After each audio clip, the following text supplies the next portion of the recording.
So, ladies and gentlemen, welcome to the Hacktivity conference. My name is TUnde Lendvai from Hungary.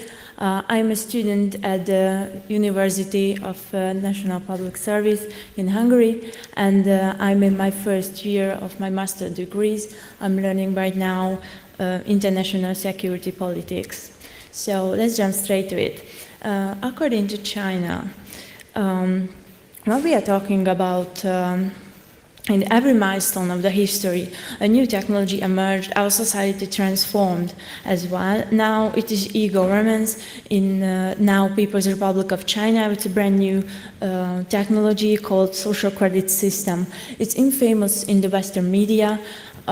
Right now they are watching it in a negative matter, and with my presentation I would like to enlighten it as a governmental package, and I would like to introduce the Chinese perspective as well as the Western media's perspective, because both have right conclusions towards it. So first, I would like to analyze the administrative background and some of the social behavior with the Chinese social system. Now it is most common behavior, and I will talk about secondly a little bit of IT structure and the information technology this system using, and then we are jump straight to in the social background of the system, those behaviors what are scored in the system, and some of the security issues which is criticized by the Western media, and now my conclusion.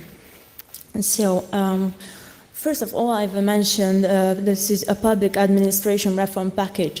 Here we have to stop a little bit because China's government already introduced law reforms which control internet, like anonymity. So in China you have to use your real name when creating profile for yourself. So back to 2014, when the social credit systems implementation plan was introduced, and up to 2020 they will implement it nationwide integrated system. Right now there are two different systems we are working. There are main companies which has their own credit scores, and there are administrative social credit systems, so there are a few different systems right now operating, and by 2020 they will come together in a national-wide system with joint punishment system and joint rewards as well. So these are the four main areas Chinese government would like to reform its society with the help of social credit system. First of all, it is a construction and sincerity and government affairs, commercial sincerity, social sincerity, and judicial credibility. If you want to read more about the implementation plan, I would recommend you Mr. Roger Kremer's website. He has translated all the Chinese text into English. So right now the National Development and Reform Committee is making a centralized data-driven infrastructure. They are implying AI cameras, which has a facial recognition program itself, which we see in the top picture. And right now both companies and citizens are scored by the government. And in the 2015, national credit sharing platform is being established where we can search for both companies, and citizens is only available for governmental bodies. So the most prevalent aspect is a data-driven society in China, and they are building data aggregation from construction data, because Chinese people are mostly paying by QR codes. It is really common that they use their faces to pay, because we know that Facebook has also introduced that new program for the facial recognition to log in your profile. So they are also using it with paying, and even in, for example, going to metro lines. So these are the main companies. There are 8 or maybe 9 of them. They are cooperating with the government, but I highlighted the 3 main companies, which has a code name by BAT. First is Baidu at the top. It's a Google-like structure. They have searching portal, forum, maps, news, advertising platform, and other services like cloud computing, web analytics, virus defender, and also has an encyclopedia. Then we are talking about WeChat, which is one of the applications of the famous Tencent. It is a chatting app, but also has support for voice record, photos, and video as well. And the last one is Alibaba Group, which is like Amazon, we know. And they have Sesame Credit, which has its own credit score. This is one of the famous Sesame Credit score. And they are making this own social Sesame Credit score by their banking and financial services data for its citizens. Here looks like the Sesame Credit score. You could collect maximum 750 points, and it collects in different groups your data and with scoring like from A to D. And this way you can operate and make self-control to get better scores. Which is very interesting that Sesame Credit is also integrated with the application Baihe. It's a dating application. And when you are searching for a partner, you also see that how is their banking habits, because they analyze this score into this dating application. So I think, and this is my personal opinion, this is where social credit affects most their lives, because it can affect your partner options. This was made by me. I was collecting 4 different steps to establish social credit system. First is monitoring. Here comes in phase the CCTV cameras, which has AI and facial recognition in it. While monitoring, the Chinese government also has financial data and consumption, which is monitoring, and they are using real names, so every citizen has its own data package.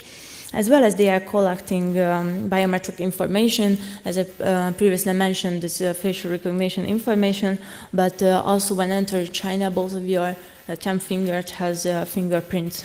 So they are also collecting it, and they integrated in ID cards, which now has a reform with the identification number.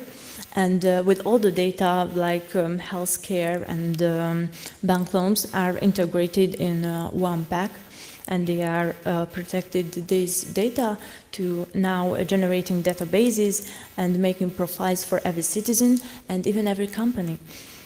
Now these data are shared in provincial level, and the provincial levels with main cities and beta version cities of this system are making their own scoring points, their own scoring aspect, which reflects the need of this closed society of every province. And now they integrated the private sector's credit information. Now, we are talking about basically a big data. Now they are using big data analytics to analyze the different data and try to collect it. They are using flags like big data scrutiny key, and if this program analyzes some bad behavior and makes trends that could be dangerous, like about your consumption could make IoT device because you are buying dangerous things. They are flagging it and making an announcement, for example, the police, or you can flag they can flag you in the blacklist and also in the red list. So the red list is a good list. Here comes the citizens who are a model. Also the red list are publicized because they are scoring as a model, and there are some of the rewards. And for example, such activity as donating blood, volunteering for social work, others is for the implementation plans baggage, like giving social trust. It's giving back lost device to its owner or donating money. Also, China's big problem with the ecosystem conscious behavior. So eco-conscious life is one of the main reason why anyone can get plus scores, like green companies. If you are new green technology for your companies, you get faster loans. And here comes also the commercial services. I see that more than 50 points they are scoring your repayment history. And if you are behaving good, for example, in Shanghai, it's called the Honest Shanghai program. You have free access to the Shanghai National Library, and you can deposit when you're renting, and also you have access to luxury hotels. And when it's the best, you can use VIP checking in Beijing airport, and have to wait less for gaining visa like Canada or even Schengen. So if you want to go to EU, you better collect your points. And the blacklist. Blacklist is the bad one. They are also operating with public shaming, as we see in the picture. This person is jaywalking, and in China, if you are jaywalking, these tables are publicize your name, how many times you did that jaywalking, and what did you do. It's like an announcement. We can think about that if we are losing control over themselves. It's for our own security and own sake to make a notice what we are doing, because that would be huge catastrophe if you don't take care of yourself. So traffic vandalization, and for example in Beijing, if you are smoking on trains, which is also forbidden, you can get your score reduced. For example, in Jiangsu, somebody didn't see their parents, didn't make a health card, which is called in the last topic, is household virtue. So if you didn't take care of your elderly, your children, you also get minus points. And if there is a family where violentation is common, it's also minus point. As well as one of the most interesting part, that false accusation and slander is minus 100 points. It's the double of the household virtue, and the double of the social order, where you are harassing the governing political party. So why is this so important? Because every citizen can score their companies if they are finding some of the skipping judicial decidements or something else. They can make an announcement with the note that if they are false accusations, they will get minus points. So it's also building public trust towards the companies and the citizens. The middle point is like civil litigation, administrative punishment, is also those general governing parts which always we get like bans and fines. Also, when analyzing consumptions, you can also get your points reduced if you are buying too much alcohol or video games, because they get addiction. So this is also a protection from the raising. Also, what I found interesting with the quitting from work is without announcement is also reducing points. And now let's talk about efficiency issues. So we know that Chinese society is altogether 1.4 billion person, but around there are just 800 million internet users. So the whole infrastructure didn't cover the whole society. Also, they could use VPN servers, but it is forbidden by the laws of the government, so we didn't recommend it. Also, there are huge risks with hacker attacks, because these systems are integrated in one big data and every citizens. And what if a hacker just attack all the police officers? What happens when the police officers didn't get tickets from the metro, from everything else? And what if it's blacklisted all the social services workers? It is a big risk, but they would also working on how to protect this system. What if the incorrect data aggregation? If I didn't do anything, but the machine is scoring me down because there are false data. And everywhere we can say that, what about unsaid machine learning? One of the main points that criticized by Western media is that the minorities are high priority in police departments. For example, the Uyghur minority in Xinjiang autonomous territory. Xinjiang is important because the One Belt, One Road project is one of the external points where China can make their commerce towards Europe and every other country. So Xinjiang should be stable. And that's why Western media find out that these unsound machine learning are too strict towards these minorities. But it also has its positive effects. These are just the magnified issues. Let me show you a little video about the Chinese police using this system. The video is about Guyang. It's a city of 10 million people. We would see that the BBC's reporter who gave one single photo of himself to the Chinese police. He then closed the door, walked out, and let's see how much time does it take to get him where his photos by the CCTV's cameras, AI, and face recognition programs. Altogether, it was 7 minutes to get him. So that's why Chinese police could have be the most efficient police department in the world with this data. In the picture, we see an AI glass, which the glasses has face recognition, and the lady could see in this mobile phone their data about if somebody sees unusual behavior, you can check this with that sunglasses. I heard that they already caught drug dealers with this. So now we skip about how society reacted. This analytics is made by Jenny Jakoska. She's a professor on Chinese politics.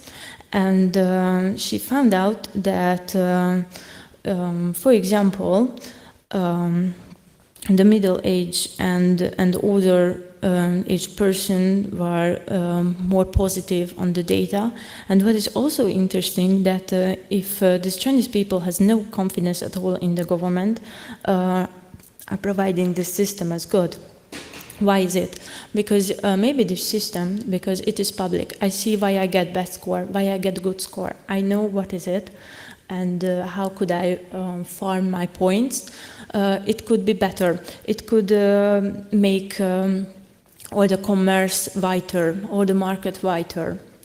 So, as well as the Chinese using this system to build a more sincere society. How is it makes in political way? I call it a moral governance, which is about the reward and punishment system. So if Chinese government comes to my heart, okay, it sounds good, but okay, so this political system and its morals are those what I can use in my personal life. I get more rewards, I get my company work, and with this we can build a sincere society and good working society, as well as they are manipulating and conditioning society with the personal behavior, with the morals, and also the market supply and consumption habits, because if I get better points when I buy national products, I will do that because it is good for me. So this is the most interesting part of this system, and this is where it got all the society.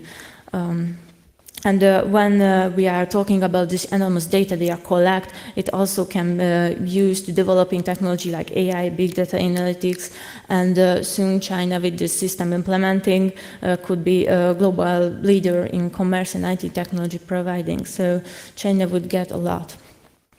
So we can see that when I was choosing this Tiananmen picture because when Chinese people were wanting more political rights, the government was decreasing their actions, and nothing happened. But in exchange, they get economic income and their social options are increased. So this is like a status quo. So if we get our social level increased, we won't have political power. And if we are governing by morals, it is all the same. So in conclusion, all this relies in accessibility. If you are cooperating with the government, you will get everything what you want. But also it could be used to reduce those voices who are criticizing. There's huge difference between criticizing and building down the society. It also contains the opportunity for self-correction, so it also depends on the behavior of the person who are using this system. It's a new type of e-governance, and more efficient and executive body also have real-time implementation with the AI and face recognition system. So yet it could be dual-use technology. Also, which is in question, and I would like to talk about, we don't know how they integrate social media. What about children? From which age I can use this system? And when I not use, I will be scored by my parents' score. So it also has a lot of questions still inside, but I cross my fingers for the Chinese government, the Chinese people to implement it right and use it right, because they can win a lot with it. So thank you for your attention, and if you have questions, please write me via email, and I would like to ask your questions if there is any. Thank you for your attention again.